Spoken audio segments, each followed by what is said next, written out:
I'm going to be analyzing this data set from my lab that was generated a while ago, and it's a lung data set from mice infected from influenza 0 to 21 days post-infection. So this is just some of the pre-processing that has been done. I'm going to switch it to dark mode because I like it better. So the first thing you might want to do is, can you tell me what the cell types are based off the metadata columns and label to show the UMAP for me? So we can see the different cell types here. Here, there's like around 60,000 cells. Each dot represents a cell here, and we have a fibroblast present. That's what we're interested in, how the fibroblasts are like mediating this immune response, and we have adventitious fibroblasts and a responsive fibroblast. So next thing I want to do is, can you label the cells based off a time point? This was collected during through a time series, so I want to see the different time points and show me that UMAP.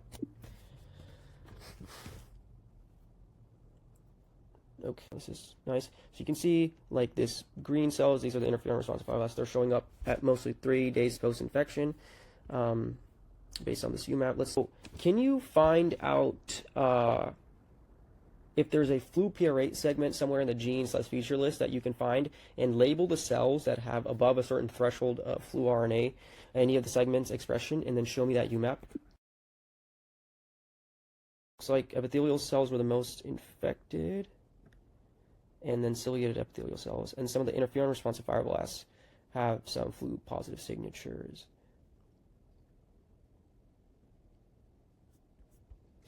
Okay, I want to see the kinetics of these different fibroblast populations as they change over time. I think some of these fibroblasts appear during certain time points, like the interferon responsive fibroblasts, and then some expand later on during 21 days, and then they're transient. So can you visualize the kinetics of the different fibroblast subtypes, their cell type proportions? Okay, let's see. Yeah, that's much cleaner.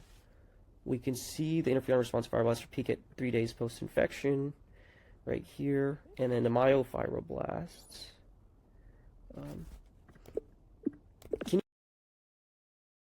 Okay, so we can see the myofibroblasts increases at 21 days, the interferon fibroblasts peak at 3 days, and even the damage response fibroblasts steadily rise over time. Okay, now I want to see actually some of the gene expression kinetics that like represent each one of these cell types through a feature plot. So what I want you to do is generate a feature plot for each gene, maybe PI16 for the adventitious fibroblasts, ZBP1 for the interferon responsive fibroblasts, and then ADAMTS4.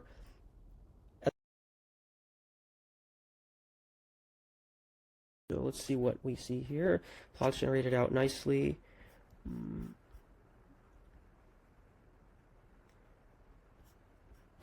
can see some of the kinetics of these genes and see how they appear. If we were to look at, for example, the ZBP1 or ADAMTS4 expression, it seems it starts appearing at like 3 days in like this cluster. This is the interferon responsive cluster, and then those cells kind of go away, and it ends up in this area where the damage responsive fibroblasts are. Okay, if you had to summarize like 3 big takeaways, findings from this data that you've analyzed, what would they be? So we see, based on the analysis, it looks like we get some summaries here.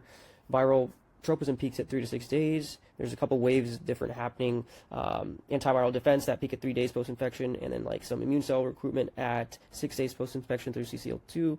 And then remodeling and scarring fibrosis happening at 21 days post-infection with the myofibroblast expansion. So I'm going to just load in a data set that we have that is the Tabula Muris long, like baseline data set. So I'm going to load that in.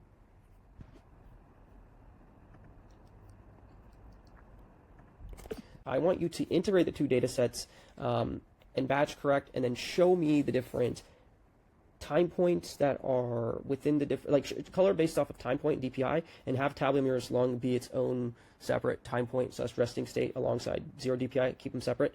I want to see how they integrate, and then figure out how well the cells are integrating with each other.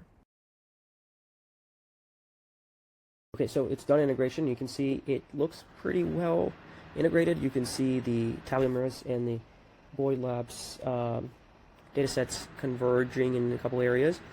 And then we can see the days post-infection as well. How well integrated are they? So during resting state, we have pretty decent co-embedding happening. So yeah, it would have been really hard for me to do this analysis before, and it happens just from asking a couple questions. I've been wanting to integrate this data set for a long time, and now this can help you do that. So if you